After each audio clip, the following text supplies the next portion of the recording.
సంబంధించిన మరిన్ని వివరాలు మా ప్రతినిధి ఎంపీ రావు ఎల్బీ స్టేడియం నుంచి లైవ్ లో అందిస్తారు. ఎంపీ రావు, అక్కడ చూసుకుంటే సమైక్యాంధ్ర సభ ఏర్పాట్లన్నీ పూర్తయ్యాయా? పరిస్థితి ఎలా కనిపిస్తోంది?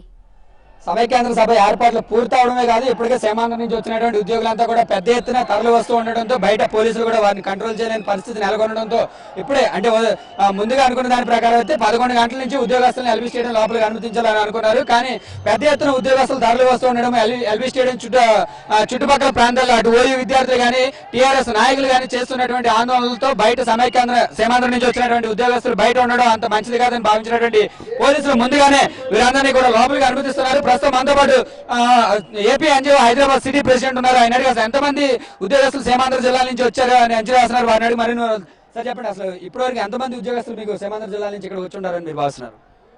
మేము 50 నుంచి 1,00,000 మంది మా యొక్క సీమాంధ్ర, అదేవిధంగా హైదరాబాదు మరియు తెలంగాణ జిల్లాలో ఉన్నటువంటి సమైక్యవాదులు అంతా కూడా 50 నుంచి 1,00,000 మంది వస్తారనుకున్నాం.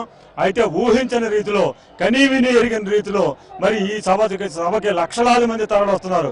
వందల బస్సులు వస్తున్నాయనుకుంటే వేలాది బస్సులు, వేలాది కార్లు, అదేవిధంగా 2 వీలర్స్, పబ్లిక్ ట్రాన్స్పోర్ట్ సిస్టమ్ మీద ఎవరికి దొరికిన అవకాశం వారు వినియోగించుకుంటూ ఈ సభ మంది, ఈ రాష్ట్రం మంది, ఈ సమైక్య నినాదం వినిపించుకుంటూ హైదరాబాద్ నగరంలో ఏ మూల సూచన జై సమైక్యాంధ్ర నినాదం వినిపిస్తుంది. ఎక్కడా కూడా విభజనవాదం కనిపించకుండా ఈ రోజుతో మేము తెలియజేస్తాం. రాష్ట్ర ప్రజలకి, దేశ ప్రజలకి, ముఖ్యంగా తెలంగాణ ప్రజలకు కూడా తెలియజేస్తాం. ఈ రోజు సిడబ్ల్యూసీ నిర్ణయం తీసుకున్న ద్రోహపూర్ణ నిర్ణయం వెనక్కి తీసుకునేంత వరకు కూడా మా యొక్క ఈ ఉద్యమాలు హైదరాబాద్ నగరంలో ఇట్లాంటి ఉద్యమాలు కోకొల్లలుగా సభలు నిర్వహించి రాష్ట్ర సమైక్యంగా ఉంటుంది. ఎట్టి పరిస్థితుల్లో విభజన కానివ్వము అని మేము తెలియజేస్తున్నాం. అదేవిధంగా ఈ రోజు బంద్ పిలుపునివ్వడం జరిగింది. హైదరాబాద్ లో ఇచ్చినటువంటి, తెలంగాణ జిల్లాలో ఇచ్చినటువంటి బంద్ పూర్తిగా తుడిచిపెట్టుకుపోయింది. ఎక్కడా కూడా బంద్ విజయవంతం కాలేదు. బంద్ సూచనలు ఎక్కడా కనిపించట్లేదు. మా బస్సులన్నీ రావడం జరిగినాయి, మా కార్లన్నీ రావడం జరిగినాయి. అదేవిధంగా 23 జిల్లాల నుంచి కూడా సమైక్యవాదులు అంతా కూడా పెద్ద ఎత్తున తరలి రావడం మాకు నిజంగా ఈ రాష్ట్రం ఎట్టి పరిస్థితుల్లో విడిపోదు. మా హక్కుల్ని ఎవరు రాయలేరని కూడా ఈ సమావేశం ద్వారా తెలియజేస్తున్నాం.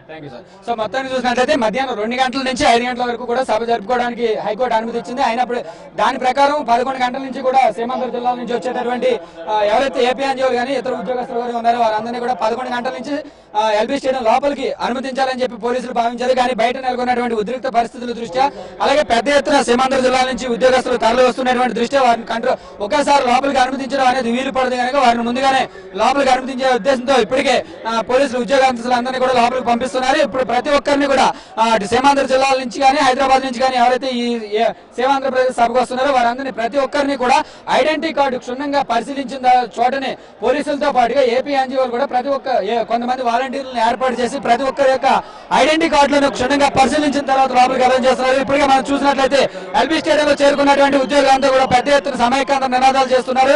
సో మరి కాసేపట్లో మొత్తం స్టేడియం అంతా కూడా నిండిపోయే పరిస్థితి కూడా కనిపిస్తుంది. మధ్యాహ్నం 2 గంటలే సభ ప్రారంభం కావాల్సిన 1 గంట దగ్గర నుంచి కూడా సభ ప్రారంభించడానికి ఏపీ ఎన్జిఓలు ప్రయత్నం చేస్తున్నారు. ఇది ఇక్కడ ఉన్నటువంటి తాజా పరిస్థితి. Archana, thank you very much MP Rao.